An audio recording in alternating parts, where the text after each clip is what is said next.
Jakob Reeves was elbow-deep in a malfunctioning gravity stabilizer when his communicator chirped with Myra's voice, strained and triumphant in equal measure.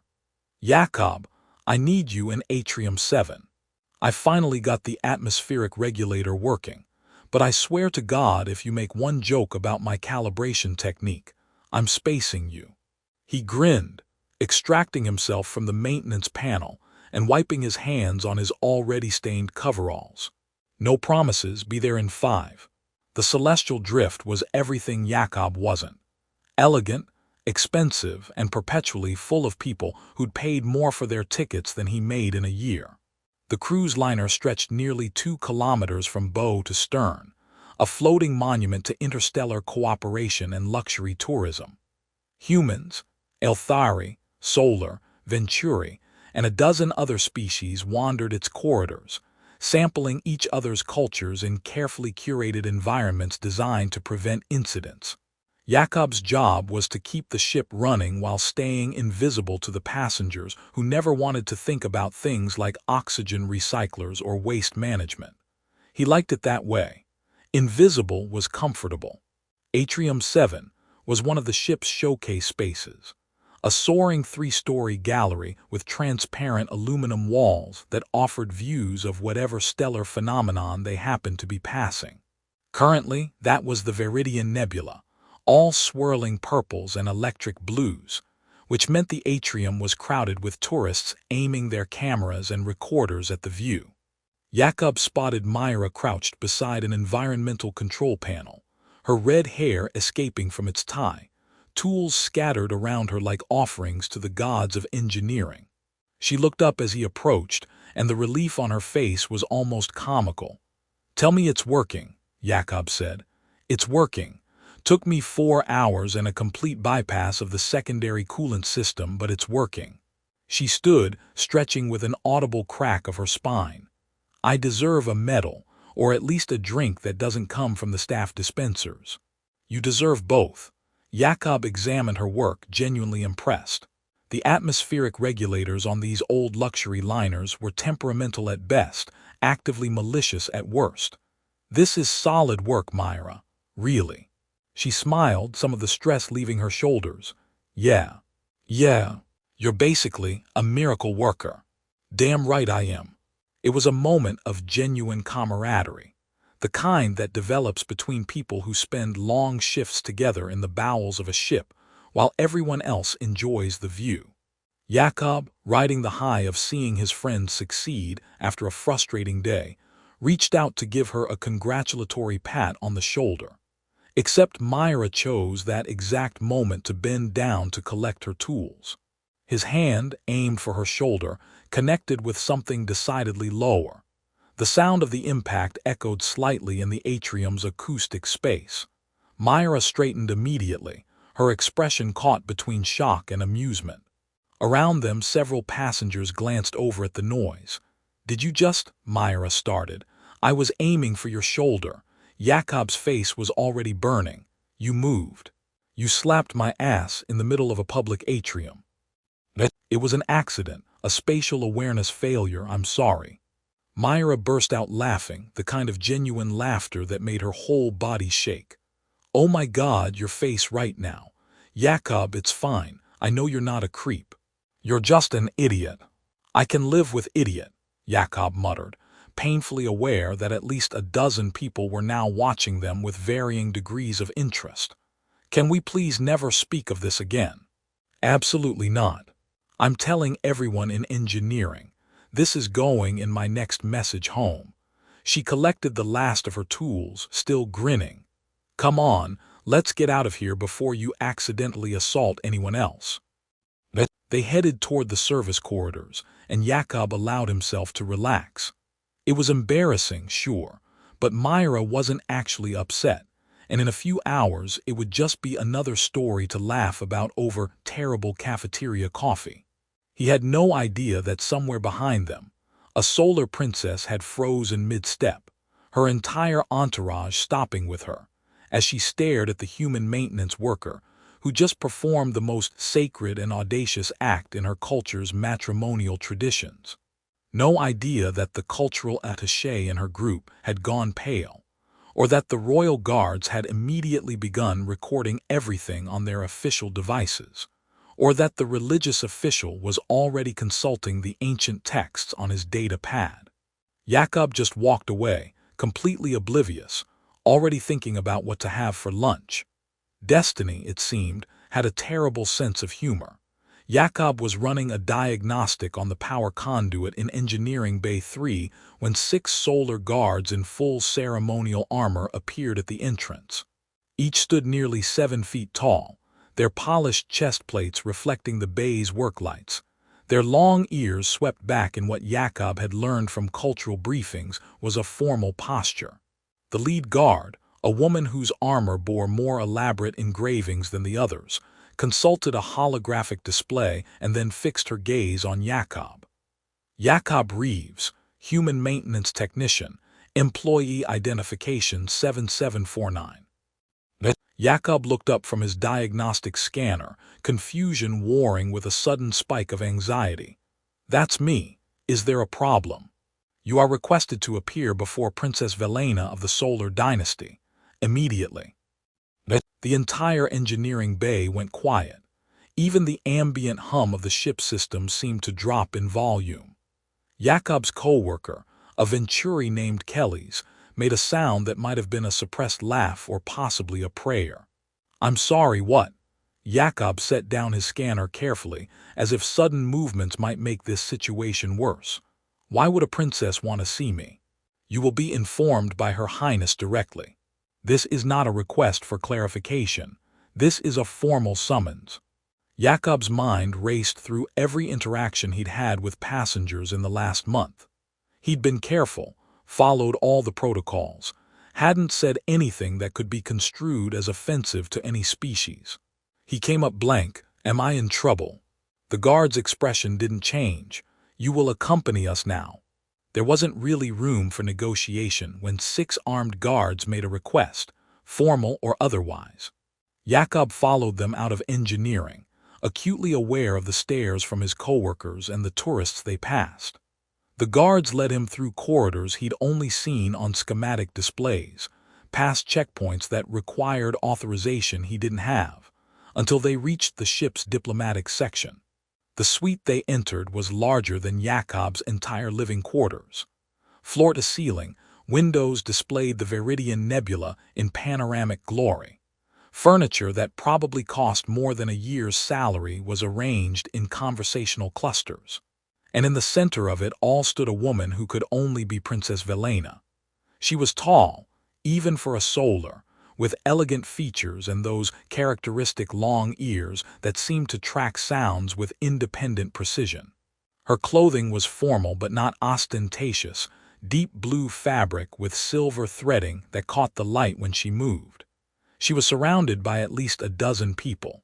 Advisors in formal robes, guards, what looked like a religious official with ceremonial markings, and several very stressed-looking individuals wearing the badges of the ship's diplomatic corps. Princess Velena studied Jakob with dark eyes that gave away nothing. When she spoke, her voice was calm, measured, and completely at odds with the chaos Jakob was about to experience. "Jakob Reeves, welcome. I am Princess Velena." She gestured to the man beside her, who wore the elaborate robes of a cultural attaché. "This is High Counselor Marek. He will explain the situation." Marek looked like he'd aged 10 years in the last hour. He consulted his data pad with the air of someone reading from a script he desperately wished didn't exist. "Mr. Reeves, approximately 2 hours ago in Atrium 7, you performed a physical gesture upon the person of Princess Velena." He paused, taking a breath. "Specifically, you struck Her Highness in the region of the lower back and upper posterior in full view of her royal entourage and numerous witnesses." Jakob's stomach dropped. "I didn't touch her. I was with my coworker Myra. I never." "Perhaps you should see the footage," Velena said quietly. A holographic display materialized in the center of the room, showing security footage from Atrium 7. Jakob watched himself approach Myra, watched them talk, watched Myra bend down. And then, with crystal clarity, he saw his hand sweep past Myra entirely and connect with someone else who'd been walking past at that exact moment. Princess Velena in elegant formal wear being struck precisely where Marek had described. "Oh no," Jakob whispered. "Oh yes," Marek said, sounding profoundly tired. "Mr. Reeves, in solar culture, the gesture you performed is called the Kalsheva. It is the single most sacred form of mate claiming in our society. By performing this act upon a royal person, in public, with witnesses, you have initiated a formal bonding ritual that is legally binding under solar law." The room spun slightly. Jakob looked at the princess, who was watching him with what might have been amusement. "I was trying to pat my friend on the shoulder," Jakob said weakly. "She moved. I missed. It was an accident." "Intent," said the religious official, stepping forward, "is irrelevant to the Kalsheva. The act itself, performed in the prescribed manner and location, establishes the bond. You have claimed the princess as your mate." "I haven't claimed anything. I didn't know she was there." "Nevertheless," Marek continued, "the claim is valid. Princess Velena is now, according to the laws of the solar dynasty, your betrothed. Congratulations." Jakob sat down on the nearest piece of furniture before his legs gave out. "This can't be legal. There must be a way to undo it. I didn't mean to." "The Kalsheva is sacred," the religious official intoned. "It has not been revoked in 3,000 years of recorded history." "There's always a first time," Jakob said desperately. He looked at Velena. "Your Highness, I apologize deeply, profoundly. But you can't actually want to marry someone who accidentally slapped you while trying to congratulate his coworker." For the first time, Velena smiled. It was subtle, barely there, but definitely a smile. "Want is an interesting concept, Mr. Reeves. What I want is rarely aligned with what I must do." She dismissed the others with a gesture, and after some reluctant shuffling they left, though Marek looked like he wanted to protest. When they were alone, except for 2 guards at the door, Velena's formal demeanor relaxed slightly. "You're right. This is absurd. But absurd or not, it happened. And now we must both deal with the consequences." "What consequences?" "For you, legal entanglement, cultural confusion, and the attention of every news service in this sector of space." She moved to the window, gazing out at the nebula. "For me. An escape from a political marriage I've been avoiding for 5 years. Destiny, Mr. Reeves, has a terrible sense of timing, but occasionally it provides unexpected opportunities." Jakob stared at her, the full implication starting to sink in. "You're not going to let me contest this, are you? Would you, in my position?" She turned back to face him. "You accidentally solved one of my most pressing problems. I'm not inclined to waste the opportunity. By marrying a maintenance technician you've never met. Stranger things have happened. Besides, we have time. The bonding ritual requires a formal presentation to the royal court. That's 2 weeks away." She smiled again, and this time there was something almost conspiratorial in it. "Who knows? Perhaps we'll discover this accident was actually fate's way of being efficient." Jakob put his head in his hands. "I'm never going to hear the end of this." "Probably not," Velena agreed. "But look at it this way. You've achieved something thousands of suitors have failed to do. You've claimed a princess. By accident." "The Kalsheva doesn't care about accidents. Welcome to solar culture, Mr. Reeves. Try not to accidentally declare war on anyone while you're learning." Jakob's new quarters were nicer than any place he'd ever lived. Floor-to-ceiling windows, a bed that probably cost more than his childhood home, and a bathroom with more features than he knew what to do with. He'd been moved here under what the diplomatic corps carefully termed protective supervision, which apparently meant he couldn't leave without an escort, and his communicator had been upgraded to something that could reach half the galaxy. He'd spent the first hour just staring at the ceiling, trying to process how his life had derailed so spectacularly. Then he'd called Myra. "I accidentally got engaged to a princess," he told her. There was a long silence. Then, "I'm going to need significantly more information than that." He explained. All of it. The footage, the Kalsheva, the 3,000-year-old tradition he'd never heard of. The fact that apparently slapping someone on the ass was the solar equivalent of proposing with a diamond ring the size of a fist. Myra's response was to laugh so hard she started crying. "It's not funny," Jakob protested. "It's objectively hilarious. You're going to be a prince consort because you have terrible spatial awareness. I hate everything about this situation. Have you tried explaining it was meant for me? Maybe they'd let me marry her instead. I look good in formal wear." Jakob hung up on her, which only made her laugh harder in the message she immediately sent. The next visitor was more official. A human diplomatic officer named Catherine Tors, who looked like she hadn't slept since the incident and held Jakob personally responsible for her exhaustion. "We're working on it," she told him, scrolling through documents on her data pad. "The problem is that solar law is very clear, and they take cultural traditions seriously. We can argue accident, we can argue ignorance, but the footage is unambiguous. You performed the gesture, it was witnessed, it's documented. So I'm trapped. Not necessarily trapped, but extrication will be complicated." She set down the pad and looked at him seriously. "Jakob, I need you to understand something. Princess Velena has significant political influence. If she decides to push this, there's very little we can do that won't create a diplomatic incident. The Solar Dynasty is one of our key allies in this sector. So you're saying I should just accept being accidentally married? I'm saying you should be prepared for this to take time to resolve, possibly a lot of time." She paused. "How did the princess seem when you spoke with her?" Jakob thought about Velena's smile, the way she'd seemed almost amused by the whole thing.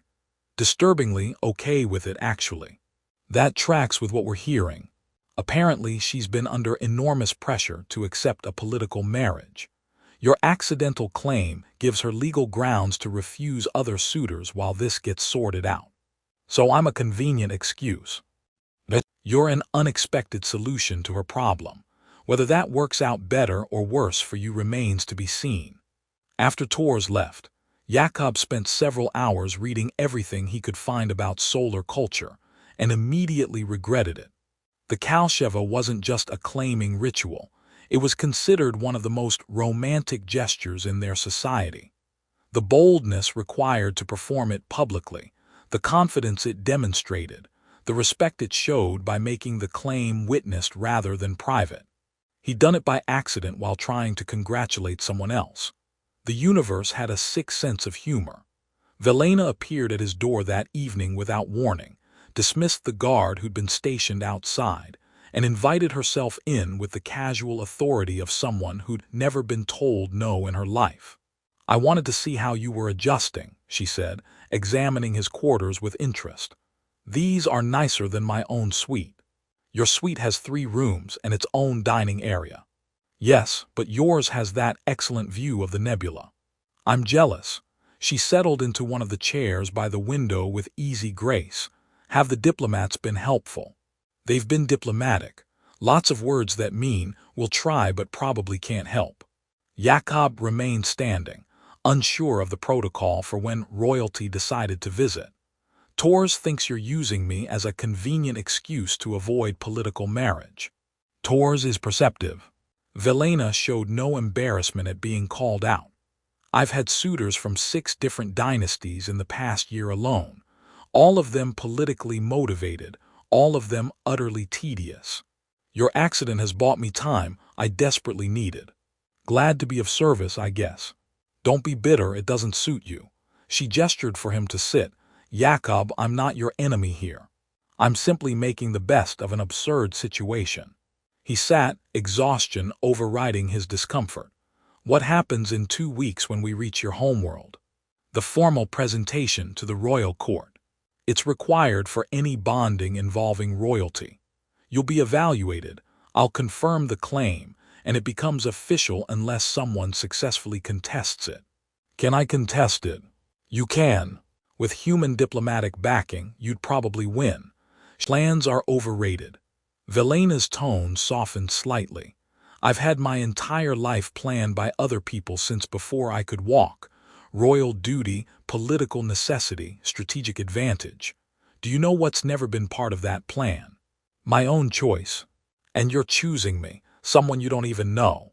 I'm choosing the possibility of something unexpected.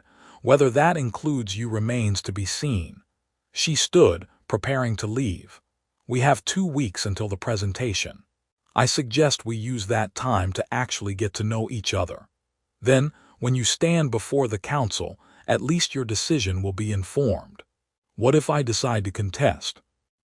Then I'll support your decision and find another way to manage my political problems. She paused at the door. But Jakob, you strike me as someone who ended up fixing machines because it was safe and predictable. Maybe ask yourself if safe and predictable is actually what you want.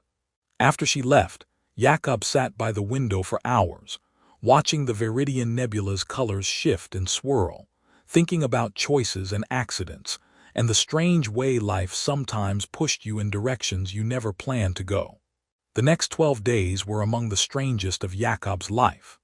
Velena visited daily, sometimes for formal meals where they were surrounded by advisors and cultural attachés who analyzed their every interaction, other times late at night when she'd appear at his door and suggest they walk through the ship's observation decks just to escape the scrutiny.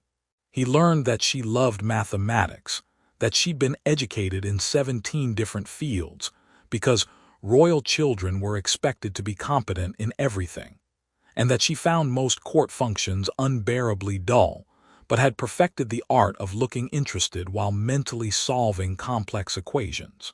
She learned that he'd grown up on a colony world where everyone knew everyone else's business, that he'd joined the Celestial Drift's crew specifically to escape expectations and connections, and that his terrible jokes were actually a defense mechanism against taking anything too seriously. You use humor to avoid intimacy, she observed one evening as they watched the stars streak past during a faster-than-light jump. You use formal protocols to avoid showing what you actually feel, he countered. Fair enough. They developed an odd rhythm, these two people who'd been thrown together by accident. She taught him basic solar customs so he wouldn't embarrass himself at the formal presentation. He showed her the engineering sections of the ship, explaining how things worked with an enthusiasm that made her laugh. You genuinely love this, she said, watching him describe the elegance of the ship's power distribution network. Fixing things, understanding systems. It's honest work. Things either function or they don't. There's no politics, no hidden meanings. And no risk of connection. He didn't have an answer for that. The diplomatic negotiations continued in the background.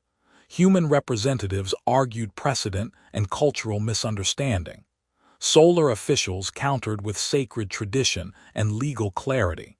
Everyone agreed it was complicated. Nobody agreed on a solution. On the 10th day, Velena brought him to her suite for dinner, just the two of them with no advisors or guards present. She'd arranged for human food, good human food, not the processed rations from the staff dispensers. This is a bribe, Jakob said, but he was smiling. Complete transparency. Yes, it absolutely is. She served herself, moving with that unconscious grace he'd come to recognize. But also, I wanted to talk without an audience. About what happens in 2 days when we arrive at the homeworld. She set down her fork, meeting his eyes directly. Jakob, I need to know what you're going to do, not because it affects my political situation, though it does, but because I've spent the last 12 days getting to know you, and I've discovered something unexpected. What's that? I actually like you. You're honest, kind, funny in a self-deprecating way that shouldn't work but does. You see me as a person first and a princess second. She paused. I would understand if you chose to contest the bonding, but I would regret it. Jakob had been avoiding this decision, letting himself exist in the strange limbo of the last 2 weeks. But now, with Velena watching him and honesty hanging in the air between them, he couldn't avoid it anymore. I came to the Celestial Drift because I wanted to disappear, he said slowly. After my dad died, After the colony life became suffocating, I just wanted to be anonymous. Fix things, keep my head down, not matter to anyone. And now you matter to an entire dynasty. Accidentally, yes. He smiled despite himself. But here's the thing I've realized over the past 12 days. I like mattering to you. Not because you're a princess, but because you're brilliant and funny and trapped in a life you didn't choose. I understand that. And somehow, this ridiculous accident has given both of us a chance at something different. So you'll go through with the presentation. On one condition. Velena raised an eyebrow. A gesture he'd learned meant she was intrigued. This stops being about convenience and politics. If I'm doing this, it's because I want to see where this goes. Not because you need an excuse to avoid other suitors. Not because I accidentally performed some sacred ritual. Because we actually want to try. She was quiet for a long moment, and Jakob wondered if he'd miscalculated. Then she smiled, genuine and warm. Agreed. Though I should warn you, trying with me means royal duties, political complications, and a court that will absolutely judge you for being a human maintenance technician. I accidentally claimed a princess with a misdirected ass slap. I think I can handle some judgmental aristocrats. Velena laughed, the first truly unguarded laugh he'd heard from her. You're going to be a disaster at court functions. Probably, but I'll be your disaster. I'm holding you to that. 2 days later, standing in the grand council chamber of the solar homeworld, surrounded by more wealth and power than Jakob had ever imagined, he faced the moment of truth. The royal court filled the massive space, hundreds of solar nobles and officials watching with expressions ranging from curiosity to outright skepticism. The High Chancellor, a severe woman with elaborately styled ears and robes that seemed to defy gravity, addressed him formally. Jakob Reeves, human, you stand accused of performing the Kalsheva upon Princess Velena. You have the right to contest this claim, to argue accident or ignorance, and to request dissolution of the bonding. What is your decision? Jakob looked at Velena, standing beside him in formal royal attire that made her look both untouchable and somehow more real. She gave him the smallest nod, letting him know that whatever he chose, she'd accept it. He turned back to the Chancellor and the assembled court. High Chancellor, members of the court, yes, I performed the Kalsheva by accident. I was trying to congratulate my co-worker and had absolutely no idea Princess Velena was there. It was the most embarrassing moment of my life, and trust me, there's been competition for that title. Murmurs rippled through the crowd. Velena's expression remained neutral, but he caught the hint of a smile. But, Jakob continued, over the past 2 weeks, something unexpected happened. I got to know the person behind the title, and I discovered that sometimes the universe pushes you towards something you didn't know you needed. I'm not going to claim this was destiny, because I'm just a guy who fixes machines and makes bad jokes, but I am going to claim that I want to see where this goes. He turned to Velena fully now, speaking to her rather than the court. So no, I'm not contesting the bonding, not because of sacred tradition or political convenience, but because somewhere between the panic and the paperwork, I found someone worth taking a chance on. If you'll have me. The council chamber went absolutely silent. Even the Chancellor seemed momentarily at a loss. Velena stepped forward, taking his hand in the formal solar gesture of acceptance. Her voice carried clearly through the chamber. The Kalsheva was performed. The claim was witnessed. And now, before this court, I accept Jakob Reeves as my chosen mate, not by accident but by choice. The chamber erupted in a mixture of applause, shocked conversation, and what sounded like a few scandalized gasps. The Chancellor looked like she wanted to object but couldn't find legal grounds. Jakob just held Velena's hand and tried not to laugh at the absurdity of his life. Later, after the formal proceedings and the elaborate reception where Jakob met more nobles than he could possibly remember, they finally found themselves alone on a balcony overlooking the solar capital city. You're officially stuck with me now, Velena said, leaning against the railing. Yeah, I noticed. Does being a prince consort come with a manual? Several, actually, all of them contradictory. She looked at him, stars reflected in her eyes. Thank you for taking the chance. Thank you for being worth it. He paused, though I'm still sending Myra a very strongly worded message about her timing. Please do. I'd like to thank her personally for bending down at exactly the right moment. Wrong moment. Right moment, Velena insisted. Definitely the right moment. Jakob couldn't argue with that. Somewhere in the city below, celebrations continued for the princess's unexpected choice. And in his pocket, his communicator held a message from Myra that just read, "You're welcome, Your Highness. You're so welcome." He'd respond eventually. But for now, he just stood next to the woman he'd accidentally claimed and deliberately chosen, watching the stars over an alien world that was somehow becoming home. Destiny might have a terrible sense of humor, but occasionally it worked out anyway.